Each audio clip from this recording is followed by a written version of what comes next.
उस विधानसभा क्षेत्र का सामान्य निवासी होना और किसी अन्य कानून से उसको डिस्क्वालीफाई न किया गया हो।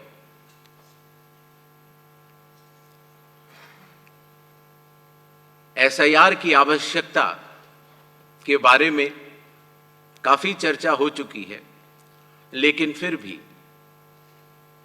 चुनाव आयोग एक बार आपको बताना चाहेगा कि चुनावी कानून के तहत हर चुनाव से पहले इलेक्टोरल रोल का रिवीजन आवश्यक है, और या जब भी चुनाव आयोग आवश्यकता अनुसार निर्धारित करे। विगत कुछ दशकों से लगभग हर राजनीतिक पार्टी ने मतदाता सूची के शुद्ध न होने के ऊपर चुनाव आयोग को लगातार शिकायतें दी हैं। पहले सन 1951 से लेकर 2004 तक लगभग 8 बार स्पेशल इंटेंसिव रिवीजन इस देश में चुनाव आयोग ने कराया है, और आखिरी इंटेंसिव रिवीजन लगभग 21 साल पहले 2002 से लेकर 2004 की मियाद में पूरा किया गया था। इस लंबे दौर में, 2 दशकों से भी अधिक लंबे दौर में, मतदाता सूची में कई परिवर्तन आवश्यक हो जाते हैं, जैसे कि भारत की विकास गाथा के साथ साथ लोगों का माइग्रेशन के साथ साथ कई बार उनका वोट पुरानी जगह भी बना रह जाता है और नई जगह भी बन जाता है, अर्थात एक से जगह ज्यादा रजिस्टर होने वाले वोटर्स। कई बार किसी की डेथ होने के बाद भी उसका नाम न हटाया जाना, या गलती से किसी भी विदेशी नागरिक का नाम मतदाता सूची में आ जाना। इन चारों कारणों की वजह से चुनाव आयोग ने निर्णय लिया कि पूरे देश में चरणबद्ध तरीके से एसआईआर कराया जाए, और इसकी पहली कड़ी बिहार आपके सामने समाप्त भी हो चुकी है, और बड़े सफलतापूर्वक लोगों ने चुनाव आयोग पर विश्वास भी जताया है। एसआईआर करते समय एक बहुत बड़ी संख्या में चुनावी कर्मी चुनाव आयोग के साथ कंधे से कंधा मिलाकर काम करते हैं। आपको पता होगा कि लगभग हर 1000 वोटर के ऊपर एक पोलिंग स्टेशन औसत तौर पर हो जाता है। हर पोलिंग स्टेशन पर एक सरकारी कर्मचारी बूथ लेवल ऑफिसर के तौर पर कार्य करता है। एक विधानसभा क्षेत्र में 300 या 400 के बीच में लगभग पोलिंग स्टेशंस होते हैं, और हर विधानसभा क्षेत्र में एक इलेक्टोरल रजिस्ट्रेशन ऑफिसर होते हैं। वो भी सरकारी कर्मचारी होते हैं और एसडीएम के स्तर के होते हैं, और उनके अंडर में ये सारे बीएलओज कार्य करते हैं। इलेक्टोरल रजिस्ट्रेशन ऑफिसर को सहायता करने के लिए assistant electoral officer registration officers भी होते हैं, जो कि लगभग हर तहसील में एक या उससे अधिक होते हैं।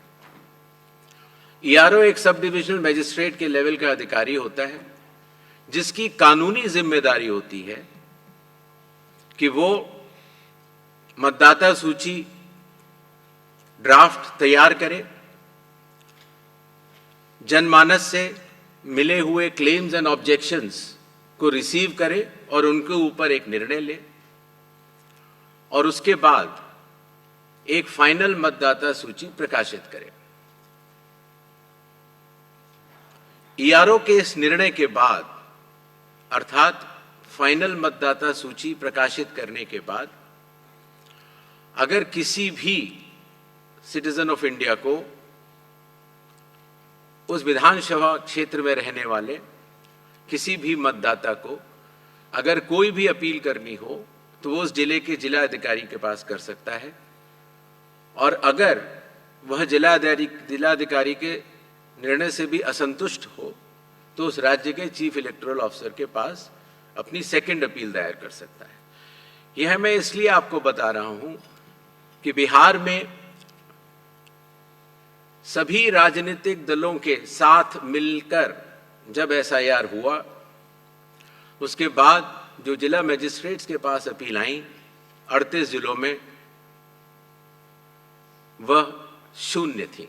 अर्थात ईआरओ और इलेक्टर्स ने मिलकर और बूथ लेवल एजेंट्स ने मिलकर बहुत ही अच्छा काम किया।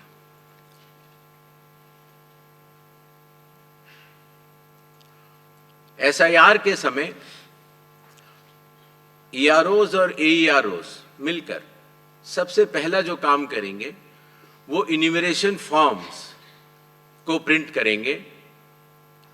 जिन राज्यों में एसआईआर हो रहा है या अभी होने वाला है, उनकी मतदाता सूची आज रात को 12 बजे फ्रीज कर दी जाएगी और उन हर मतदाता को जिसका नाम उस सूची में है, उसको एक यूनिक इन्यूमरेशन फॉर्म प्रिंट करके बीएलओ उसके घर देने जाएंगे। इन्यूमरेशन फॉर्म में वो आवश्यक डिटेल्स होंगे जो कि आज की मतदाता सूची में हैं। जब बीएलओ फॉर्म्स डिस्ट्रीब्यूट करना शुरू करेंगे एग्जिस्टिंग इलेक्टर्स को, उसके बाद इन्यूमरेशन फॉर्म में जिसका भी नाम है वो उसको लिंक करने का प्रयास करेंगे कि क्या उन्हीं का नाम 2003 की सूची में था। अगर था तो उनको कोई भी कागज और नहीं देने होंगे। इसी तरीके से अगर उनका नाम स्वयं नहीं था और उनके पिताजी या माताजी का नाम था तो भी उनको कोई और कागज नहीं देने होंगे। तो ये लिंकिंग और मैचिंग, बिहार जब हमने एसआईआर किया था तो सिर्फ बिहार की अवेलेबल थी और आज पूरे देश की 2002 से 4 में हुए एसआईआर की मतदाता सूची जो लिंक दिया गया है voters.eci.gov.in पर कोई भी देख सकता है और इस मैचिंग को स्वयं भी कर सकता है। बीएलओज, बूथ लेवल ऑफिसर्स एसआईआर की प्रमुख कड़ी होते हैं।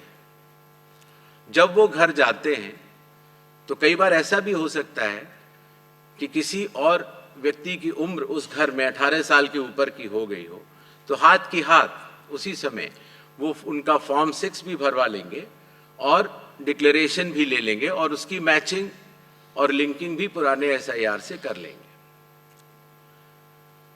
कई बार हमारे मतदाता अगर पढ़ने या लिखने में उनको दिक्कत है तो बूथ लेवल ऑफिसर उनको इन्यूमरेशन फॉर्म भरने में मदद भी करेगा और मदद करने के बाद इस तरह के सारे इन्यूमरेशन फॉर्म्स मैचिंग और लिंकिंग करने के बाद वो ईआरओ और एईआरओ को जमा करेगा।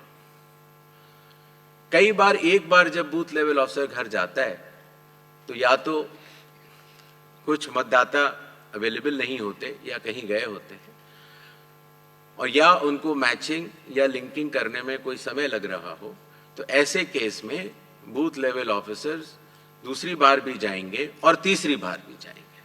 3 बार हर बीएलओ हर घर जाएगा।